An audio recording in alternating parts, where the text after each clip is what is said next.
Hello everyone, yo welcome our channel. तो देखिए, आज हम इस वीडियो में यूपीपीसीएस में जितने भी क्वेश्चंस पूछे गए हैं साइंस एंड टेक से, सामान्य विज्ञान और विज्ञान प्रौद्योगिकी से, उन सभी क्वेश्चंस को इस वीडियो में देखेंगे। और देखिए, यूपीपीसीएस 2012 से लेकर 2023 तक जितने भी हैं सभी क्वेश्चंस को हम यहाँ इस वीडियो में देख लेंगे। और देखिए, ये वीडियो क्विक रिवीजन वीडियो है, जितने भी हैं सभी क्वेश्चन को देख लेंगे। UPPCS one liner science and tech से आपने अब तक प्रीवियस ईयर क्वेश्चन पेपर देखे होंगे या नहीं भी देखे हों तो भी आप इनका लास्ट टाइम रिवीजन कर लीजिए। और देखिए, साइंस एंड टेक के बार बार वही घुमा फिरा के कुछ क्वेश्चन आपको यहाँ से डायरेक्टली देखने को मिलेंगे एग्जाम में। तो देखिए, हम यहाँ कम से कम टाइम में 12 साल के क्वेश्चन पेपर को देखेंगे। और देखिएगा, यहाँ जो क्वेश्चन नॉर्मली थे, बेसिक थे, उन क्वेश्चन को छोड़ दिया गया है और या फिर खुद से आते थे, ज़्यादा टफ नहीं थे। मोस्टली हमने यहाँ पे रिकवर करने की कोशिश की है हर क्वेश्चन को। तो यहाँ चलिए, अपना साइंस एंड टेक का देखिए बताएं वहाँ क्या था। वहाँ देखिए अपडेटेड क्वेश्चन आते हैं करंट अफेयर्स के, तो वो आप आई दृष्टि मैगजीन से कर लीजिएगा। ये घटना चक्र पूर्वावलोकन और ई दृष्टि पीसीएस दृष्टि वालों की जो बुक आती है उससे हमने ये नोट्स बनाए हैं। और जितने भी पीवाईक्यूज हैं उन्हें देखकर, तो ये हम लास्ट टाइम एग्जाम टाइम पे क्विक रिवीजन के लिए रखे थे, तो आप सभी के साथ शेयर कर रहे हैं। तो चलिए, आप सभी भी रिवीजन कर लीजिएगा बार बार और जितना भी हो सके। तो देखिए, यहाँ हम अपना पहला क्वेश्चन देखेंगे। और देखिए, इससे पहले आपको बता दें कि आप टेलीग्राम चैनल से जुड़ सकते हो। वहाँ पोल क्वेश्चन और जो अभी बीपीएससी का एग्ज़ाम हुआ था 13 दिसंबर को, उसका क्वेश्चन पेपर पोल के माध्यम से आपको क्वेश्चन प्रोवाइड करा दिए गए हैं, तो उन्हें भी कर लीजिएगा साथ ही साथ। और देखिए, यहाँ हम अपना पहला क्वेश्चन देखते हैं। तो देखिए, इसमें पूछा गया है, सूर्य से आने वाली जो किरणें होती हैं परावैंगनी, वो किस अंग को प्रभावित करती हैं। तो इसकी बात करें तो ये परावैंगनी किरणें त्वचा कैंसर करती हैं। और ये अल्ट्रावायलेट किरणें होती हैं जो कि ओजोन से रिलेटेड होती हैं। बाकी का यहाँ अपना नेक्स्ट क्वेश्चन देख ले। देखिए, इसमें पूछा गया है, स्लीप एनीमिया एक भयंकर निद्रा रोग है जिसमें इसमें क्या होता है कि सोते समय नींद लेते समय बार बार व्यक्ति की सांस रुक जाना, या बेसिकली नॉर्मली लैंग्वेज में बोलें कि खर्राटे बोलते हैं, तो वही होता है जो बार बार में सांस बाधित होती है। तो उसी के बारे में कहा गया है। यहाँ बात करें, कोरोनरी धमनी बाईपास होती है। और देखिए, इसके बारे में बात करें, सर्जरी में जो रक्त वाहिकाएँ ग्राफ्ट प्रयोग में लाई जाती हैं, तो वो हैं पाँव से ली गई सिराएँ, अग्र हस्त से ली गई धमनियाँ और सीने छाती के वक्ष स्थान से ली गई धमनियों का प्रयोग किया जाता है इसमें। आगे यहाँ नेक्स्ट क्वेश्चन देख लेते हैं। तो देखिए, यहाँ पूछा गया है, बच्चों में प्रोटीन की कमी के कारण कौन सा रोग होता है। तो बच्चों में प्रोटीन की कमी के कारण मेरिस्मस रोग होता है। और देखिएगा, आप एक और बात शेयर करना चाहेंगे, आप चैनल को सपोर्ट कीजिएगा। बाकी का हमारा कोई ज़्यादा उद्देश्य नहीं है, बस इतना है, टीचिंग, बस आप सभी की हेल्प होती रहे। तो लाइक, शेयर और एक कमेंट भी कर दिया करिए, जिससे हमें भी पता पड़े हमारा कंटेंट कैसा है और क्या इम्प्रूवमेंट हो सकता है। ये सभी आप सजेस्ट कर सकते हो।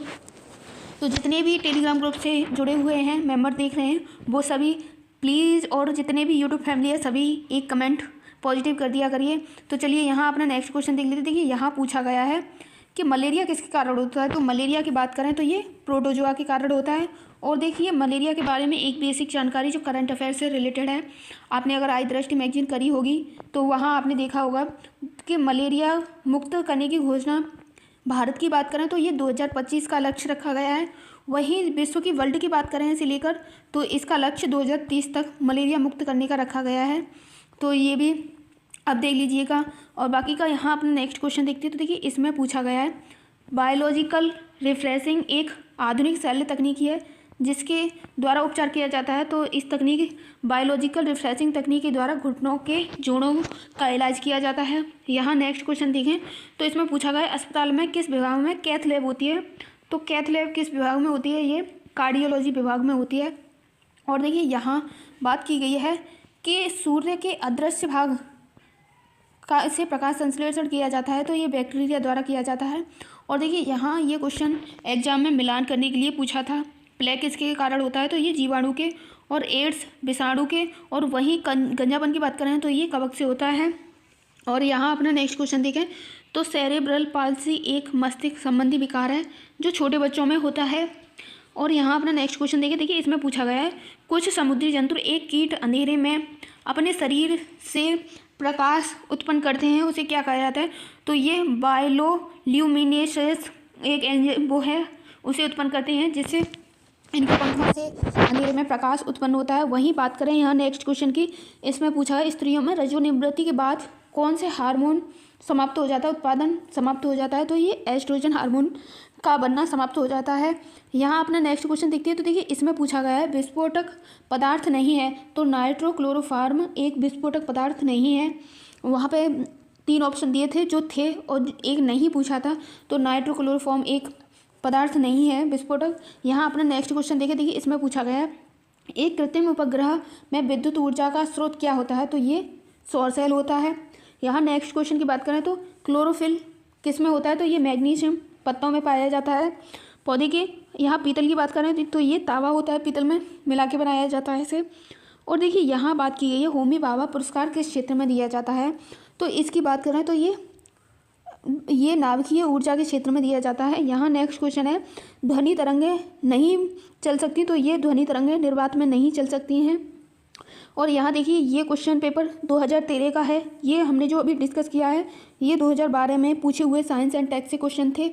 यहाँ हम 2013 का क्वेश्चन पेपर देखेंगे, उससे पहले यहाँ कुछ क्वेश्चन है उन्हें देख लें। तो देखिए यहाँ पूछा गया है कि देखिए एक दंत चिकित्सक दांत की जांच किसके द्वारा करता है? तो वो अवतल दर्पण के द्वारा करता है। यहाँ बेतार संचार पृथ्वी की सतह पर परावर्तित होता है, तो ये आयन मंडल में बेतार संचार परावर्तित होता है। देखिए जो पृथ्वी की लेयर हैं उनसे एक क्वेश्चन हर बार बनता है, तो इसमें भी आप अच्छे से कर लीजिएगा, बाकी का देख लीजिएगा।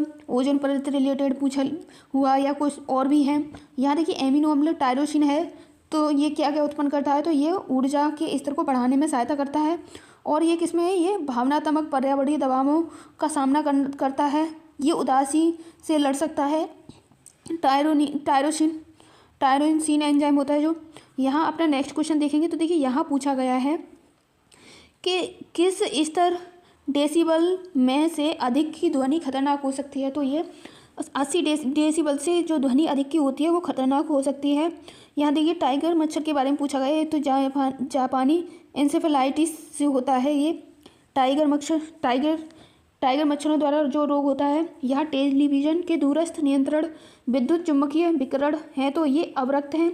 यहाँ देखिए पूछा गया है पीने के पानी में शुद्ध किया जाता है, तो ये क्लोरीन के द्वारा किया जाता है। यहाँ देखिए अब अपना नेक्स्ट क्वेश्चन देख लेते हैं। तो देखिए हमारा नेक्स्ट क्वेश्चन है वन अनुसंधान संस्थान कहाँ है? तो इसकी बात करें ये देहरादून में है। ये कुछ इन्वायरमेंट से रिलेटेड भी इन क्वेश्चन को आप बोल सकते हो, जो कि ये यूपीपीसीएस आरओ का जो एग्ज़ाम हुआ था 2024 में 11 फरवरी को, उसके क्वेश्चन है। तो ये चरागा झांसी में है। भारतीय कृषि अनुसंधान की बात करें तो ये नई दिल्ली में है। पारा मिनीमाटा रोग से होता है रेशम प्राकृतिक बहुलक है। और मेलाटोनिन हार्मोन ये निद्रा को नियंत्रित करता है। वहीं ऑक्सीटोसिन हार्मोन की बात करें तो ये स्तन ग्रंथि से दुग्ध का स्राव करता है। और वहीं गैस्ट्रिन हार्मोन की बात करें तो ये पाचन क्रिया में सहायक होता है, भोजन को पचाने में जो सहायक होता है वो गैस्ट्रिन हार्मोन होता है। एलपीजी सिलेंडर में किसकी दुर्गंध आती है? तो इथाइल मर्केप्टन की दुर्गंध एलपीजी सिलेंडरों में आती है। यहाँ देखिए बात करें साइटोकाइनिन, तो ये पादप हार्मोन है। जैव मंडल पारिस्थितिकी तंत्र के ऊर्जा का प्रभाव एक दिशीय होता है। और देखिए यहाँ जल लवणता प्रवणता को दर्शाता है, तो हेलोक्लाइन दर्शाता है। यहाँ नेक्स्ट क्वेश्चन की बात करें तो दांत वाली व्हेल में विशालतम होता है स्पर्श व्हेल। पायरियोमीटर का किसके द्वारा मापन किया जाता है? तो इसके द्वारा सूर्य ऊष्मापक सोलर रेडिएशन सौर विकिरण का किया जाता है। यहाँ अपना नेक्स्ट क्वेश्चन देखें तो देखिए यहाँ पूछा है टेट्राप्लेजिया दोनों पैरों में जो पक्षाघात होता है पैरालिसिस हो जाती है, जो कि पोलियो के कारण भी हो सकता है, तो इसे टेट्राप्लेजिया कहा जाता है। यहाँ अपना नेक्स्ट देखेंगे तो जर्मेनियम कैसी धातु है? तो ये अर्धचालक धातु है जर्मेनियम। और यहाँ जेनेटिक इंजीनियरिंग में प्रयोग किया जाता है, तो इसका प्लाज्मिड का प्रयोग किया जाता है जेनेटिक इंजीनियरिंग में। और विटामिन B12 की बात करें तो ये किससे संबंधित है? तो ये प्रति अरक्तता से संबंधित है। विटामिन के प्रति रक्त स्रावी ग्रंथि है। कार्बनिक अम्ल अंगूर इमली केला में प्रचुर मात्रा में पाया जाता है, तो ये टार्टिक अम्ल पाया जाता है। यही बात करें कृत्रिम उपग्रह से सुस्पष्टता से ट्रैक किया जाता है, तो ये डॉपलर प्रभाव को किया जाता है। और देखिए यहाँ अपना नेक्स्ट क्वेश्चन देखते हैं, तो इसमें पूछा गया है अदरक किससे संबंधित है, तो ये तने से संबंधित है। और देखिए यहाँ पूछा गया है वह बॉक्साइड किसका अयस्क है, तो बॉक्साइड की बात करें तो ये एल्यूमिनियम का अयस्क है। और वहीं पूछ लिया जाए बॉक्साइड का सबसे अधिक उत्पादक राज्य कौन सा है, तो ये उड़ीसा है। और यहाँ नेक्स्ट कांसा कौन सी धातुओं को मिलाकर बनाया जाता है, तो ये तावा और टिन है। यहाँ देखिए पायरोमीटर का प्रयोग किस लिए किया जाता है, तो विकिरण तापमापी के लिए किया जाता है। और वहीं आपने एक क्वेश्चन देखा होगा स्पीडो का प्रयोग किसके लिए किया जाता है, तो ये जो वाहन की गति होती है स्पीडोमीटर का, तो ये वाहन की गति के लिए प्रयोग किया जाता है। ये बीपीएससी एग्जाम में पूछा था। और यहाँ डायनमो की बात करें तो ये यांत्रिक ऊर्जा को विद्युत ऊर्जा में परिवर्तित करता है। यहाँ देखिए नेक्स्ट क्वेश्चन देखें, इसमें पूछा है वायु की गति नापी जाती है, तो ये एनीमोमीटर से नापी जाती है। वेजिकल्चर की बात करें तो वृक्षों की खेती कार के पीछे देखने के लिए प्रयोग किया जाता है, तो उत्तल दर्पण का किया जाता है। राइबोफ्लेविन विटामिन B2 को कहा जाता है। और देखिए इसे चैलेंसिस कहा जाता है। और मच्छर से नहीं होता है, तो इसकी बात करें निंद्रा रोग, जो कि मच्छर से नहीं होता है, ये प्रोटोजोआ से होता है और ये सीसी मक्खी से होता है। ये देखिए 2022 में आए हुए क्वेश्चन है। यहाँ अपना नेक्स्ट क्वेश्चन देखेंगे, प्रकाश वोल्टीय सेल होते हैं, तो ये सौर सेल होते हैं। यही बात करें, देखिए ये क्वेश्चन छूट गया हमारा। ओलेरी कल्चर किससे संबंधित है, तो ये साग सब्जियों से संबंधित है। और वहीं वेजिकल्चर की बात करें तो ये वृक्षों से संबंधित है। जीन में उत्परिवर्तन आधार परिवर्तन कहलाता है, तो उत्परिवर्तन।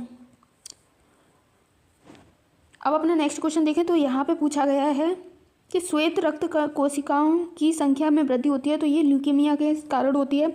सार्वत्रिक सभी को रक्त यूनिवर्सल डोनर कौन सा ब्लड ग्रुप है, तो ये ओ ब्लड ग्रुप है। रेडियोधर्मिता एक नाभिकीय गुण है। वही बात करें सल्फर ड्रग किस प्रकार की औषधि है, तो ये प्रतिजीवाणु औषधि है। अब अपना नेक्स्ट क्वेश्चन देख लेते हैं आगे का। तो देखिए यहाँ जितने भी क्वेश्चन थे हमने ओनली 3 पेज में 12 साल के क्वेश्चन पेपर को कर लिया है। थोड़ा क्योंकि एक पेज में करने का, कम से कम पेजों में करने का ये फ़ायदा होता है कि आप लास्ट टाइम इनका अच्छे से रिवीजन कर सकते हो। यहाँ देखिए पूछा गया है, यहाँ अपना पहला क्वेश्चन देखें, ये हमारा 3rd पेज है। 3rd पेज बोलें या तो आप 1 पेज और आधा 1 पेज 1.5 पेज पर ही मान लीजिए कर लिया गया है। हरित गृह गैस कौन सी है, तो carbon dioxide, nitrous oxide, methane, CFC, ये सभी हरित गृह गैसें होती हैं। वहीं लेजर युक्ति की बात करें जिसके द्वारा उत्पन्न किया जाता है, लेजर युक्ति जिसके द्वारा उत्पन्न किया जाता है उसे कहते हैं उद्दीपित विकिरण। यहाँ DNA 2 हेलिक्स मॉडल का प्रारूप पहली बार किसने दिया, तो ये वाटसन एवं क्रिक ने दिया था। एबिस्टस धूल से फेफड़ा रोग होता है, वहीं सीसा से उदर प्रभावित होता है। वहीं पारा से बात करें तो रक्त में जाकर घुल जाता है पारा। और कार्बन डाइऑक्साइड से मस्तिष्क प्रभावित होता है। हाइड्रोजन बम अनियंत्रित संलयन क्रिया है। वहीं मांसपेशियों में किसके एकत्रित होने से थकान होती है, तो लैक्टिक अम्ल के एकत्रित होने से मांसपेशियों में थकान होती है। वहीं प्रोटीन के पाचन में सहायक होता है, तो प्रोटीयस एक एंजाइम होता है जो प्रोटीन के पाचन में सहायक होता है। यहाँ देखिए मिट्टी के घड़े में जल ठंडा रहता है, ये किसके कारण रहता है, तो ये वाष्पीकरण के कारण रहता है। यहाँ अपने नेक्स्ट क्वेश्चन देख लेते हैं। तो देखिए यहाँ पूछा गया है कि MRI की फुल फॉर्म क्या है, तो मैग्नेटिक रेजोनेंस इमेजिंग, ये MRI की फुल फॉर्म है। यहाँ देखिए कंप्यूटर वायरस होते हैं, सॉफ्टवेयर प्रोग्राम। मोबाइल चार्जर होते हैं, अपचायी क्रिया के द्वारा मोबाइल अपचायी क्रिया बोला जाता है। लोलक घड़ियाँ गर्मियों में सुस्त होती हैं, लोलक की लंबाई बढ़ जाती है गर्मियों में और सर्दियों में कम हो जाती है। और यहाँ देखिए कंप्यूटर का कुछ क्वेश्चन कंप्यूटर बेस भी पूछे जाते हैं, तो वो भी कुछ नोट कर लिए हैं। बाकी का साइंस एंड टेक से जितने भी थे मोस्टली हमने अपडेट नहीं किए हैं, वो हम खुद ही अपडेट करके वहीं पे मैगजीन में अपडेट कर लिए हैं आई दृष्टि में, तो वहीं से कर रहे हैं। तो कंप्यूटर का सबसे महत्वपूर्ण भाग कौन सा है, तो CPU। और पर्णहरित क्लोरोफिल में कौन सा तत्व पाया जाता है, तो ये इसकी बात करें मैग्नीशियम। जब बर्फ़ पिघलती है तो आयतन बढ़ता है। प्रकाश का रंग परावर्तित होता है, तो ये तरंग दैर्ध्य से। और यहाँ देखिए अपना नेक्स्ट क्वेश्चन देख ले, जल के जीवाणु मुक्त किए जाते हैं, प्रयुक्त होता है, जल के जीवाणु मुक्त करने के लिए प्रयुक्त होता है, तो ये ओजोन का प्रयोग होता है। क्योंकि हम अगर आ जाए ये क्वेश्चन ना पढ़ें तो इसे हम ओजोन को मानेंगे ही नहीं कि इससे जल के जो जीवाणु हैं उन्हें शुद्ध किया जा सकता है ओजोन के द्वारा। क्लोरीन डाइऑक्साइड क्लेरिमेनी का भी प्रयोग किया जाता है। और देखिए स्तन कैंसर के उपचार में किया जाता है तो ये फॉस्फोरस 30 के द्वारा किया 32 के द्वारा किया जा सकता है। और यहाँ बात करें पशु चिकित्सा अनुसंधान केंद्र कहाँ है तो ये बरेली में स्थित है। नैनो प्लग एक छोटे सुनने का यंत्र है। और दृष्टि दोष मायोपिया निम्नलिखित में किसके कारण होता है तो ये निकट दृश्य नज़दीक की वस्तुओं को स्पष्ट रूप से देखने से होता है। और यहाँ देखिए अपना नेक्स्ट क्वेश्चन बात करें तो नाग प्रतिटैंक प्रक्षेपास्त्र है। सिल्वर आयोडाइड का किस में प्रयोग किया जाता है तो ये कृत्रिम वर्षा में प्रयोग किया जाता है। सिल्वर क्लोराइड की बात करें तो ये हॉर्न सिल्वर है। जिंक फॉस्फाइड की बात करें तो चूहे का विषय जिंक सल्फाइड वर्धक है। आर्कटिका में तीसरे शोध केंद्र की आधारशिला जिसमें रखी गई है वह भारती कहा जाता है, भारती है। यहाँ अपना नेक्स्ट क्वेश्चन देख लेते हैं कि इसमें पूछा है किसी व्यक्ति का पूरा प्रतिबिंब देखने के लिए समतल दर्पण की न्यूनतम दूरी क्या होनी चाहिए तो व्यक्ति की ऊंचाई की आधी होनी चाहिए वो। और देखिए यहाँ पूछा एनोस्मिया किससे संबंधित है तो ये ग्रहण संबंधी संवेदना है। इंडियन गैस का प्रयोग किस में किया जाता है तो ब्यूटेन एवं प्रोपेन में किया जाता है। अब अपना नेक्स्ट क्वेश्चन देख लेते हैं जो कि हमारा लास्ट है। एमानियोसेंटोसिस एक तरीका है जो बताता है इसके द्वारा जो लिंग परीक्षण होता है भ्रूण की जांच की जाती है उसे ही कहा जाता है। और देखिए ब्लैक होल किसे कहते हैं तो एस चंद्रशेखर को कहते हैं। तो ये सभी हमारे 12 साल के क्विक रिवीजन के क्वेश्चन थे तो हमने सारे डिस्कस कर लिए हैं। बाकी का आप अच्छे से रिवीजन करते रहिए। तो thanks for watching this video.